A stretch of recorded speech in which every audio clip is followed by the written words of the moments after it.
Frostpunk 2 isn't all about the change, it's about respecting the legacy. Music of Frostpunk 2 was made with love, and love that I think was more mature.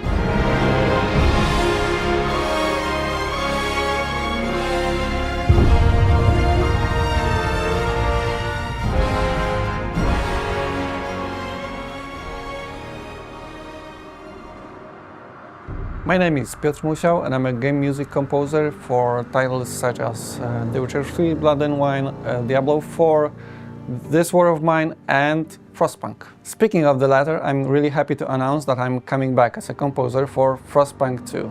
It's really exciting to be able to continue this musical journey, shaping the new sound of Frostlands and making everything memorable for you. Frostpunk 2 is a much bigger game, and we had to reflect that in the music.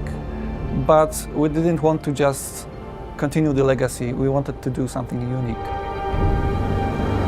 We felt that the string quartet sound, which was so iconic in the original Frostpunk, didn't quite do well for the sense of scale of the sequel. So we wanted to record a much bigger orchestra, much heavier orchestra, so that it would help you feel the vastness of Frostlands and the weight, literal mass of the city. We wanted to introduce something that would feel unique to both Frostpunk and game music in general.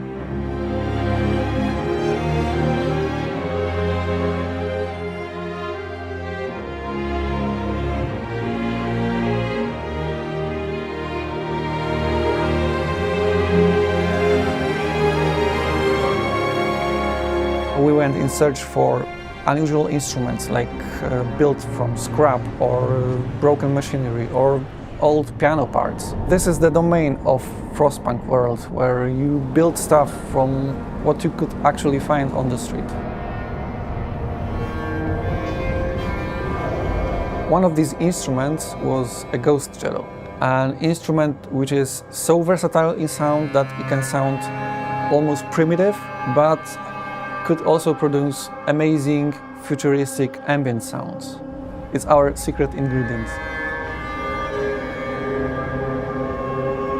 The score in Frostpunk 2 is balancing between live recorded emotional layer, the orchestra, and ghost cello, the lead instruments, as well as sound design.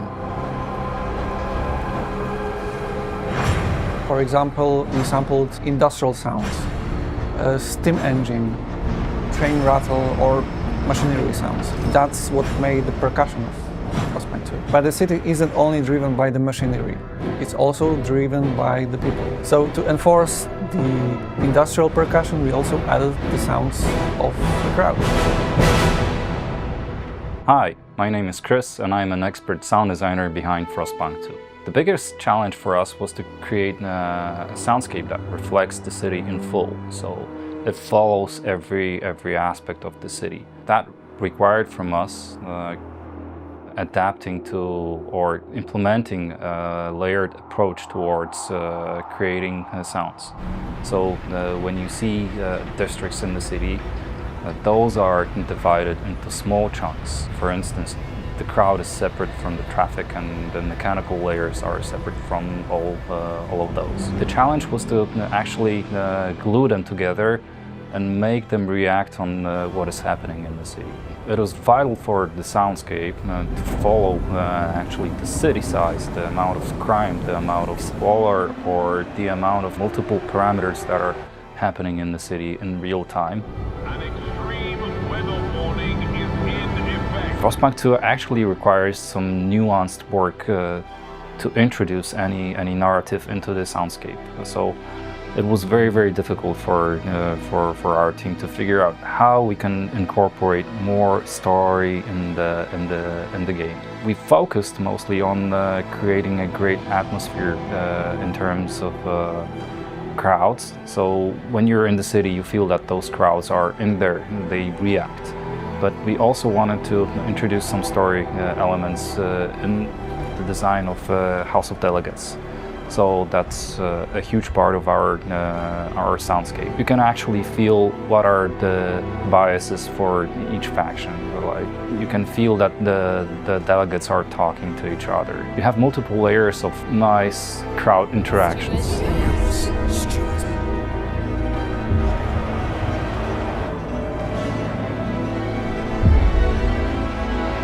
most important part is that everybody had their backs and the trust to actually do some significant changes or to make something risky or to check if some concepts work in the game.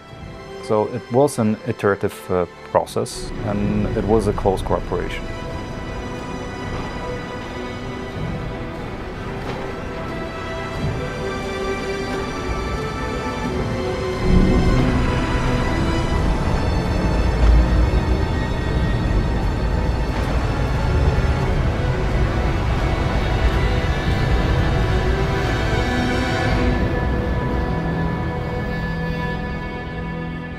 Frostpunk 2 isn't all about the change, it's about respecting the legacy.